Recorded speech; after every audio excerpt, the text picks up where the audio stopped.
Over the next 5 minutes, my intention is to transform your relationship with sound. Let me start with the observation that most of the sound around us is accidental and much of it is unpleasant. We stand on street corners shouting over noise like this and pretending that it doesn't exist. Well, this habit of suppressing sound has meant that our relationship with sound has become largely unconscious. There are 4 major ways sound is affecting you all the time, and I'd like to raise them in your consciousness today. First is physiological. Sorry about that, I've just given you a shot of cortisol, your fight-flight hormone. Sound's affecting your hormone secretions all the time, but also your breathing, your heart rate, which I just also did, and your brain waves. It's not just unpleasant sounds like that do it. This is surf. It has a frequency of roughly 12 cycles per minute. Most people find that very soothing, and interestingly, 12 cycles per minute is roughly the frequency of the breathing of a sleeping human. So there's a deep resonance with being at rest. We also associate it with being stress-free and on holiday. The second way in which sound affects you is psychological. Music is the most powerful form of sound that we know that affects our emotional state. This is guaranteed to make most of you feel pretty sad if I leave it on. Music is not the only kind of sound, however, which affects your emotions. Natural sound can do that too. Birdsong, for example, is a sound which most people find reassuring. There's a reason for that. Over hundreds of thousands of years, we've learned that when the birds are singing, things are safe. It's when they stop you need to be worried. The third way in which sound affects you is cognitively. You can't understand 2 people talking at once, or in this case, 1 person talking twice. Try listening to the other one. You have to choose which me you're going to listen to.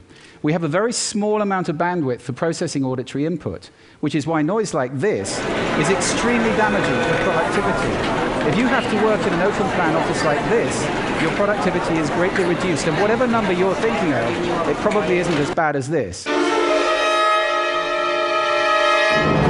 You are 1/3 as productive in open-plan offices as in quiet rooms. And I have a tip for you. If you have to work in spaces like that, carry headphones with you with a soothing sound like birdsong, put them on, and your productivity goes back up to triple what it would be. The fourth way in which sound affects us is behaviorally. With all that other stuff going on, it would be amazing if our behavior didn't change. So ask yourself, is this person ever going to drive at a steady 28 miles per hour? I don't think so.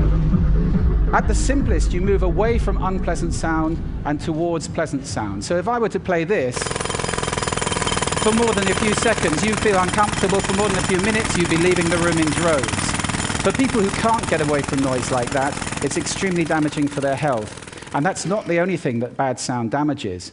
Most retail sound is inappropriate and accidental and even hostile, and it has a dramatic effect on sales. For those of you who are retailers, you may want to look away before I show this slide. They're losing up to 30% of their business with people leaving shops faster or just turning around on the door. We all have done it, and leaving the area because the sound in there is so dreadful. I want to spend just a moment talking about the model that we've developed, which allows us to start at the top and look at the drivers of sound, analyze the soundscape, and then predict the 4 outcomes I've just talked about, or start at the bottom and say what outcomes do we want, and then design a soundscape to have a desired effect. At last, we've got some science we can apply, and we're in the business of designing soundscapes. Just a word on music. Music is the most powerful sound there is, often inappropriately deployed. It's powerful for 2 reasons. You recognize it fast, and you associate it very powerfully. I'll give you 2 examples. Most of you recognize that immediately. The younger, maybe not. And most of you associate that with something. Now, those are 1-second samples of music. Music is very powerful, and unfortunately, it's veneering commercial spaces, often inappropriately. I hope that's going to change over the next few years. Let me just talk about brands for a moment, because some of you run brands. Every brand is out there making sound right now. There are 8 expressions of a brand in sound. They're all important, and every brand needs to have guidelines at the center. I'm glad to say that is starting to happen now. You all recognize that one? This is the most played tune in the world today. 1.8 billion times a day, that tune is played, and it costs Nokia absolutely nothing. Just leave you with 4 golden rules for those of you who run businesses for commercial sound. First, make it congruent, pointing in the same direction as your visual communication. That increases impact by over 1,100%. If your sound is pointing in the opposite direction, incongruent, you reduce impact by 86%. That's an order of magnitude up or down. This is important. Secondly, make it appropriate to the situation. Thirdly, make it valuable. Give people something with the sound. Don't just bombard them with stuff.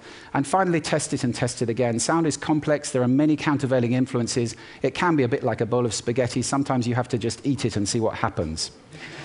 So I hope this talk has raised sound in your consciousness. If you're listening consciously, you can take control of the sound around you. It's good for your health. It's good for your productivity. If we all do that, we move to a state that I like to think will be sound living in the world. I'm going to leave you with a little bit more birdsong. I recommend at least 5 minutes a day, but there is no maximum dose. Thank you for lending me your ears today. Thank you.